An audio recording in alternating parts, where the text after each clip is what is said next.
بچه امروز میخوام اصل و فیک بودن محصول کلینیک رو بهتون معرفی بکنم.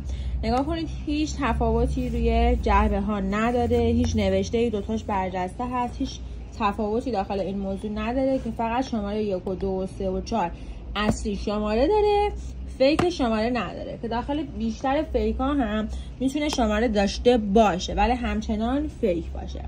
الان میخوام بهتون نشون بدم که از کجا متوجه بشین که کدومش اصله کدومش فیکه. اول از همه تشخیص رنگه. ببینید این رنگش تقریبا یه کوچولو توناژ قهوه‌ای طور داره و این نمونه توناژ صورتی طور داره.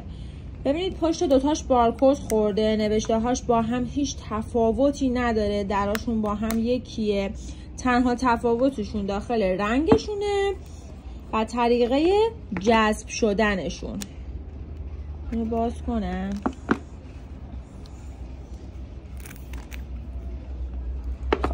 نگاه کنید رنگاشون رو دوستان. این صورتیه، من این صورتیه رو میزنم روی این دستم که نمونه فیک هستش.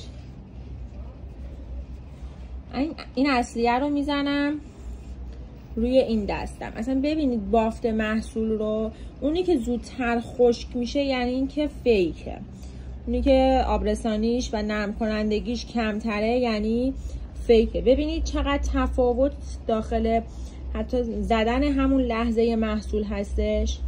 این سریع خشک میشه، داره جذبش خیلی سریع تره و بافتش هم خیلی سبک تره. اما اینو ببینید یک قطرش برای کل صورت کافیه. ببینید چقدر پخش میشه. از این راه شما میتونید تشخیص بدین که کلینیکی که استفاده میکنید اصل هست یا فیک.